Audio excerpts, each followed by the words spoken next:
C'est une question extrêmement importante, essentielle, que nous nous sommes posés depuis et à laquelle on essaie de répondre tous les jours. Tous les jours, parce que je crois que il faut aller vers un changement de mentalité, même de comportement, pour comprendre que l'environnement est un domaine transversal. Et moi, je dis toujours que l'environnement est le déterminant majeur de toute activité humaine. Donc, que vous parliez d'économie, que vous parliez d'agriculture, d'élevage, de pêche, de santé même, tous ces domaines, aussi importants soient-ils, sont déterminants et dépendent de l'environnement. Donc, il est aisé de comprendre que l'environnement doit être préservé et toutes les politiques et stratégies, quel que soit le domaine, doivent avoir une dimension environnement. Donc, l'environnement est transversal. Je pense que le Mali l'a bien compris.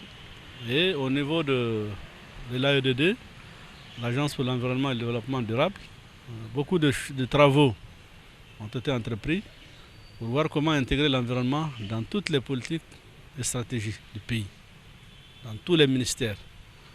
Mais je dois dire que ce n'est pas un travail facile. Nous avons besoin d'intensifier la sensibilisation, d'intensifier les actions, la formation aussi au niveau de celle-ci, pour que cela soit une réalité.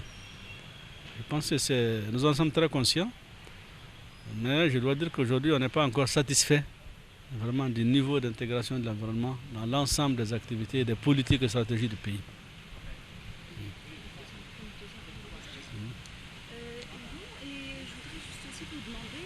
Qu'est-ce que vous pensez de l'approche du nouveau projet REP Sahel, amélioration de la résilience des populations sahéliennes dans mutation environnementale. Voilà, mutation environnementale. Et que pensez-vous de cette approche d'intégration des décideurs, d'implication des populations et de tous les acteurs au niveau de l'environnement? Bon, je pense que cette question complète un peu la première. C'est vraiment le complément naturel de la première. Les politiques et les stratégies qui sont concoctées par les autorités ne connaissent leur application, leur aboutissement qu'au niveau des populations, donc sur le terrain. Donc on comprend aisément que les populations ont un rôle extrêmement important à jouer, puisque les politiques, les stratégies, les plans d'action qui sont mis au point sont faits pour les populations. Il est normal qu'elles aient leur mot à dire et qu'elles participent en plein à la mise en œuvre de ces politiques et stratégies. Qu'elles s'approprient justement ces notions d'intégration de l'environnement. Parce que les défis sont importants. Comme vous l'avez dit, les mutations environnementales, toutes les conventions des Rio et autres.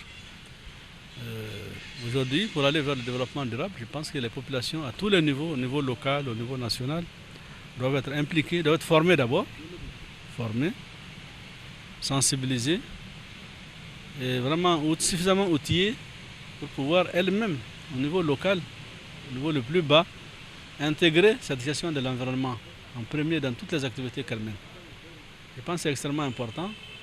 Et le projet que nous venons, REP Sahel, ILUAC et bien d'autres, la Grande Muraille Verte, avec lesquels nous collaborons avec l'OSS, sur lesquels nous collaborons avec l'OSS, je crois, c'est des projets dans lesquels cette démarche d'implication des populations est vraiment au centre des préoccupations du gouvernement du Mali.